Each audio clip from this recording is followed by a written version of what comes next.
5-spice chicken stew with noodles. Ideally, I like to marinate this overnight, but you can marinate this chicken in 30 minutes or less. Of course, you can use a plant-based substitute. You can use pork. You can use a petite filet if you wanted to make it with beef, or a piece of flank steak.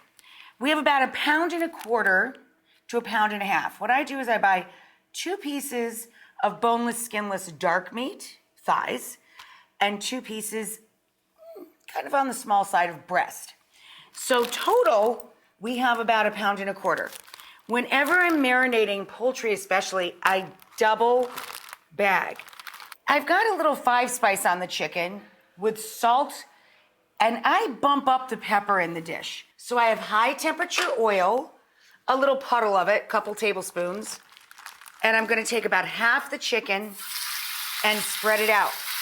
Now this marinated in a little slurry of cornstarch, about a tablespoon of cornstarch, and a couple tablespoons each of Shaoxing, which is rice wine, Chinese rice cooking wine, or you can use dry sherry, about the same amount of light and dark soy sauce. And I added a good tablespoon of sesame oil, toasted sesame oil. And as I said, I don't like to crowd the pan, so I'm gonna do this in like 2 batches here. My basic building blocks are a large or 2 medium onion and 2 carrots. I have a yellow carrot and an orange carrot. And then I added a green chili pepper, which I seeded so it wouldn't be too spicy, and 1 red field pepper. And I'm gonna put in little matchsticks for this dish. I love ginger, so I'm gonna go heavy on that. Okay, here's our browned, boneless, skinless chicken. I took the same pan, and once the chicken came out, I am now lightly browning 1 russet potato diced with a little bit of Sichuan pepper. And now that that's got a touch of color on it and it's starting to soften up a bit, I'm gonna add in our carrots, onion, peppers, and chili pepper. And once we get all the veggies going, we can add in our thinly sliced garlic. We're looking for tender crisp is where we're going here. So one of the important parts to anything that's a stew, of course, is the saucy factor. Now we're going to add the dark soy sauce, which is sweet and thick. 2 slow turns of the pan. And the same of the light soy sauce, which is saltier and lighter in its viscosity. 2 turns with your Shaoxing or sherry.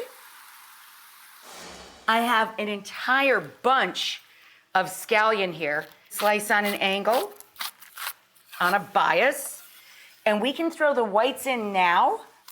I'm gonna add a few ladles of bone broth and just let this all cook out a bit. Now the noodles I have are called planed noodles. So these are curly edged Chinese noodles. Of course you can serve this with rice, just some steamed rice, delicious. I had some beautiful little baby snow peas, so I threw those in. We're gonna slide in the chicken, which I browned in 2 batches, and let that heat back through. I just turned the heat up again. I had it on low, and we're gonna add our crunchy sprouts and tendrils, and the greens of our scallion. Save a tiny little bit for final garnish, but I had the crunchy stuff at the very end. So our noodles out, and then the noodles right back in to the hot pot. We want to combine everything, just like with Italian pasta.